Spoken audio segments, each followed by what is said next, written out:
Why do some people seem cursed with bad luck while others glide from fortunate happenstance to another? Is it fate, terrible timing, or something we can actually change? Over the next 12 minutes, we'll look at what science teaches about luck, the roles of randomness, perception, behavior, networks, and mindset.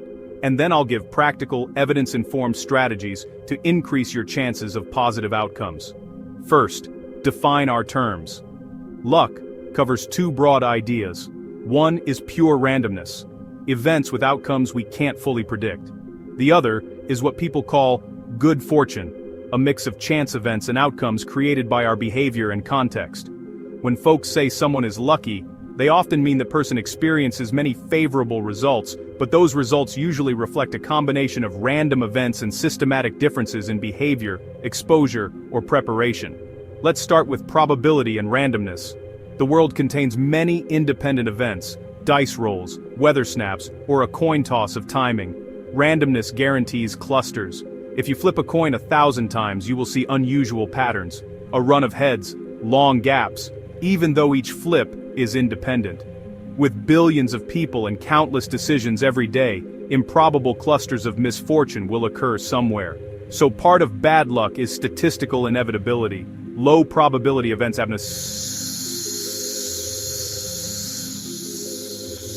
Probability isn't the whole answer. People differ in how they create or avoid opportunities for chance to act. In other words, luck is partly about exposure. If you take more shots, you increase your chance that one of those shots will hit. Successful inventors, entrepreneurs, and artists often describe this simply: be visible, try lots of things, and you'll be present when luck strikes. That doesn't remove randomness. It increases your luck surface area. Personality and habits matter. Risk tolerance, curiosity, persistence, and openness increase the number of opportunities you encounter. Someone who applies for many jobs or sends proposals frequently will statistically land more interviews and offers. That looks like luck. Conversely, avoidance or paralysis reduces opportunities and can seem like unluckiness. Research on career success repeatedly shows that deliberate practice, persistence, and network activity correlate with better outcomes in addition to raw talent. Perception and cognitive bias reshape how we label events as lucky or unlucky. Humans are storytellers. We create narratives. For a job loss, we might say, "I'm unlucky," while for a success, we credit our skill. Negative events stick in memory more strongly due to negativity bias. The brain weights losses and threats more heavily than gains. So two people with the same mix of events may report very different levels of perceived luck because one recalls failures and assigns them greater weight. Attribution style also matters. Psychological research distinguishes between internal and external attributions, whether people explain outcomes as due to their actions or outside factors. A pessimistic explanatory style attributes bad events to stable global causes, "this always happens to me," and good events to luck. That style predicts worse long-term outcomes and reduces the behavior that creates future opportunities. Changing how you explain events can change behavior and outcomes over time. Next, the network effect. Social connections are a major non-random factor in who gets what. Jobs, leads, and opportunities flow through relationships. People with larger, more diverse networks receive more serendipitous opportunities. That's not mystical luck, it's network probability. Meet more people, diversify the kinds of people you know, and you multiply the pathways for useful chance events. Research in social networks demonstrates that weak ties, casual acquaintances, often provide the most novel and useful leads because they bridge otherwise separate social circles. Environment and structural factors shape differential exposure to risks and opportunities. Economic inequality, geography, and timing matter. Someone growing up in a resource-poor environment faces different baselines for risk and opportunity than someone in resource-rich contexts. Structural bad luck, wars, economic shocks, health crises, is real and measurable, so while behavioral changes help, we must avoid simplistic blame the unlucky narratives that ignore structural constraints. There's also an important role for learning from near misses and small failures. People who treat failures as data points and extract lessons increase their future hit rate. A famous pattern among successful people is rapid experimentation plus iteration.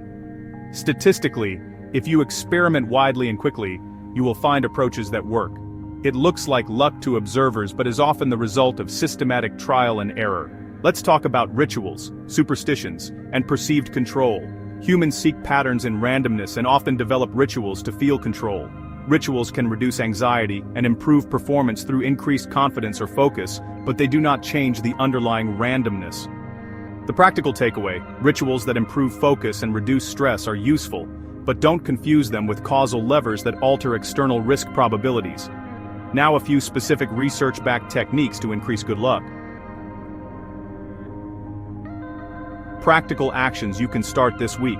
1. Increase your exposure intentionally. Do more small experiments and expand your network. Set a target. Make 3 new meaningful introductions or attend 2 different meetups in the next month. Each new tie is another chance node for opportunity. 2. Practice noticing. Many lucky moments are missed because we're not paying attention. Simple mindfulness and journaling increase situational awareness. When you notice an odd coincidence or an interesting thread in a conversation, follow up immediately. Send a message, save a contact, or set a short next step. Turning a moment into an action converts chance into opportunity. 3. Reframe failures as data. Keep a short experiment log. After each attempt, ask, what worked, what didn't, what will I change next? This converts randomness into learning, which compounds over time. People who learn quickly and adapt systematically convert neutral randomness into positive outcomes. 4. Diversify actions and timing. Diversify where you look for opportunities, different industries, different formats, online, in person, different kinds of projects. Timing diversification matters too.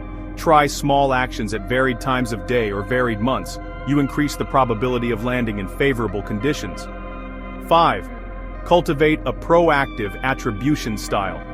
When something goes wrong, ask, what can I change next time? When something goes right, identify contributing actions you can replicate.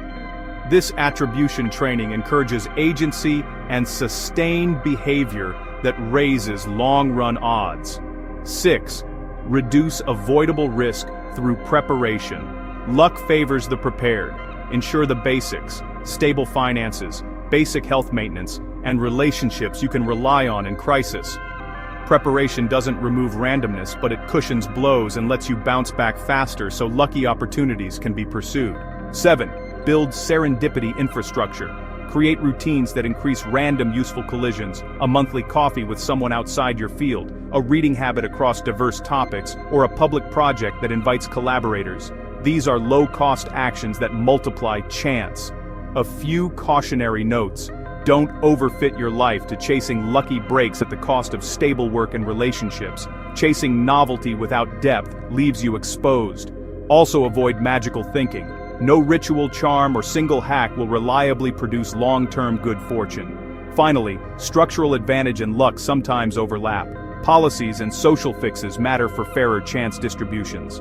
Let's close with a short practical starter plan you can run for 30 days. Day 17. Increase exposure. Reach out to 5 people you haven't spoken to recently.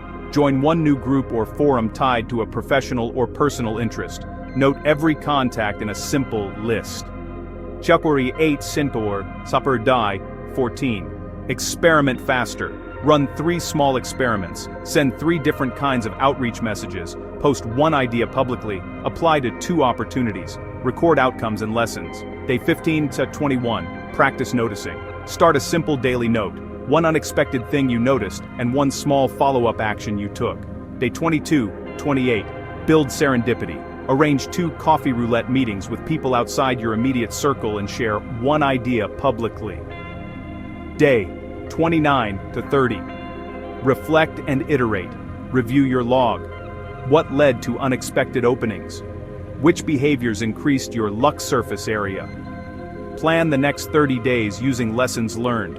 In some aspects of bad luck are unavoidable and structural, but a large portion of what looks like luck is shaped by behavior, perception, and preparation. Increase your exposure, practice rapid experiments, pay attention, and cultivate networks.